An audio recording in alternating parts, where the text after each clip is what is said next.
이번 영상에서는 페르시아와의 강화 조약과 분할 통치의 한계점에 대해 알아보겠습니다. 디오클레티아누스 황제는 로마에 상주하면서 시리아의 감시 부대를 집결시켜 놓고 있었습니다. 그는 승전보를 듣고 나서 페르시아와의 전투에서 승리한 갈레리우스의 오만을 억제하기 위해 진격해 나갔습니다. 디오클레티아누스와 갈레리우스는 니시비스에서 만났고 이곳에서 페르시아의 사신을 접견했습니다. 페르시아 왕 나르세스는 자신이 가장 신이 많은 신하 아파르반을 파견하여 로마 황제와의 교섭을 일임했습니다. 아파르반은 갈레리우스가 페르시아 왕과 가족을 보호하고 정중하게 대해준 것에 대해 고마움을 표시하고 포로들을 석방해줄 것을 간청하였습니다. 그는 전쟁에서 이긴 갈레리우스의 우월성을 찬양했습니다. 그러면서 로마와 페르시아는 세계의 두 눈과 같아서 어느 한쪽이 뽑히면 세상은 불구가 될 것이라고 말했습니다. 갈레리우스는 분노하면서 말했습니다. 운명의 변화무쌍함을 상세히 설명하면서 짐에게 태연하게 중용의 미덕을 강론하다니 과연 페르시아인다운 일이로다. 저 불운한 발레리아누스 황제께 그들이 어떤 온건함을 베풀었는지 상기하도록 하라. 그들은 그분을 속여서 패배시키고 오만 무례하게 대했도다.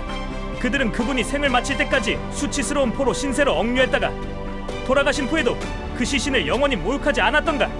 갈레리우스는 페르시아를 완전히 굴복시켜서 로마의 속주로 만들어버리고 싶었으나 디오클레티아누스는 페르시아를 로마 속주로 만드는 것은 실효성이 없다고 판단하여 로마의 유리한 조건으로 강화를 맺고 전쟁을 종식시키고자 했습니다. 로마가 페르시아와 체결한 강화 조약은 다음과 같습니다. 1. 두 나라의 국경선은 아보라스강, 즉 아라크세스 강으로 정했습니다. 이 조항으로 로마는 메소포타미아 지방을 양도받게 되었습니다. 2. 페르시아인들은 로마인들에게 티그리스 강 너머의 5개 주도 양도했습니다. 로마는 이 조항으로 방어력을 더욱 증강할 수 있었습니다. 3. 티트리다테스를 아르메니아 왕으로 복귀시켰습니다. 4. 로마 황제들이 페르시아 왕으로부터 이베리아 왕의 지명권을 양도받았습니다. 이 조항으로 로마는 아시아에서의 세력이 더욱 강해졌습니다. 디오클레티아누스와 막시미아누스는 재위 20년째 되던 연초에 로마에서 성대하게 개선식을 거행했습니다. 전투의 공은 2명의 부황제에게 있었지만 영광은 디오클레티아누스와 막시미아누스 황제가 누렸습니다. 이 개선식은 로마 제국 마지막 개선식이 되었습니다. 이후에는 로마 황제들이 정복을 중단했기 때문입니다. 세계의 중심이라고 여겨졌던 로마의 카피톨리누스 언덕은 영원할 것만 같았지만 정복지가 확장됨에 따라 카피톨리누스의 상징성은 점차 사라지게 되었습니다. 이제 피정복민들은 로마에 대한 특별한 애정이 없이도 로마 시민의 이름과 권리를 얻게 되었습니다. 로마 황제들은 속주 출신이더라도 황제가 된 후에는 로마에 머물렀는데 그것은 로마가 권력의 본거지이고 제국의 중심이라는 관념이 있었기 때문입니다. 그런데 전쟁 때가 아닌 평화시에도 로마가 아닌 속주에만 상주한 황제는 디오클레티아누스와 막시미아누스 황제가 처음이었습니다. 막시미아누스 황제는 게르만족의 동태를 살피기 위해 알프스 산기슭에 위치한 밀라노에 머물렀습니다. 밀라노는 황제가 머물렀기 때문에 황제의 도시답게 건물도 훌륭했으며 시민들의 수준도 높았다고 합니다. 막시미아누스의 이름을 붙인 여러 건물들은 로마에 비해서도 손색이 없을 정도로 훌륭했습니다. 디오클레티아누스 황제 또한 자신의 통치 영역을 특별하게 만들고 싶은 욕심이 있었기 때문에 그의 통치 지역 수도인 니코메디아를 아름답게 꾸몄습니다. 그 결과 니코메디아는 몇 년 만에 엄청난 규모와 위용을 지닌 도시로 발전할 수 있었습니다. 디오클레티아누스 황제와 막시미아누스 황제의 특성은 실천하는 인생이었다는 점입니다. 디오클레티아누스는 자신이 거처하는 니코메디아가 얼마나 좋았으면 통치 20년째에 로마에서 거행된 개선식이 있었을 때도 로마에는 2달 이상 머물지 않았다고 합니다. 군인 출신이었던 그는 로마 시민들의 격이 없는 태도가 마음에 들지 않았습니다.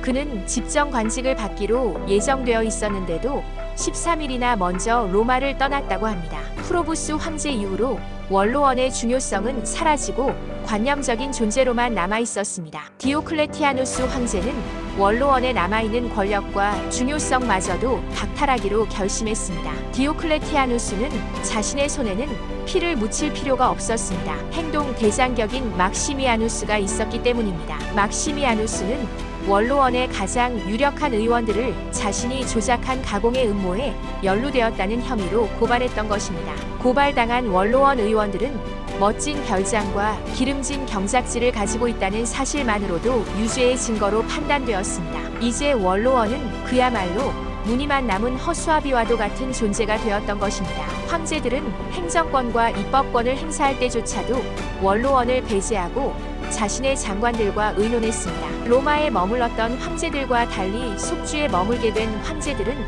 원로원이 기본적인 역할마저 할 수 없는 상태를 만들어버렸습니다. 아마도 미천한 출신의 디오클레티아누스 황제는 원로원에 대한 기본적인 열등감과 그들의 태도에 대한 분노가 있었던 것으로 보입니다. 그런데다 로마에 머물지 않았기 때문에 서로에 대해 이해할 시간이나 계기가 없었고 그 결과 그들의 관계는 더 악화되었을 것으로 보입니다. 디오클레티아누스는 왕이라는 칭호보다 임페라토르라는 칭호를 더 선호했습니다. 임페라토르라는 칭호는 로마군의 총지휘관이라는 의미에서 로마 세계의 군주라는 의미를 갖고 있었기 때문입니다. 디오클레티아누스는 페르시아 궁정에 화려한 기풍을 도입하면서 과감하게 왕관을 썼습니다. 디오클레티아누스의 옷은 비단과 금으로 만들었으며 신발에는 귀한 보석까지 박혀 있었다고 합니다.宦관들의 수가 증가할수록 디오클레티아누스 황제에게 접근하는 일이 어려워졌으며 황제를 볼 때면 지위 고하를 막론하고 동방의 풍습대로 바닥에 엎드려서 주군의 신성을 숭배해야만 했습니다. 로마 초대 황제였던 아우구스투스와 디오클레티아누스의 공통점은 연출된 겸손을 표현했다는 점입니다. 차이점은 아우구스투스의 경우 자신의 한없는 권력을 감추려고 했던 반면 디오클레티아누스는 한껏 과시하려고 했다는 점을 들 수 있습니다. 디오클레티아누스의 분할은 자치가 이루어질 정도로 군사행정과 민간행정 등 모든 면에서 분할되었습니다. 그러나 디오클레티아누스가 처음 계획했던 것과는 달리 로마 세계의 정치적 통일은 점차 멀어졌으며 이 분할의 원리는 불과 몇 년 만에 동서양대 제국으로 완전히 분리되는 결과를 낳게 됩니다. 분할의 최대 단점은 체제 유지 비용이 증가하면서 세금도 같이 늘어났다는 점입니다. 아우구스투스 황제와 트라야누스 황제는 거대한 제국을 통치하면서도 검소한 생활을 한 반면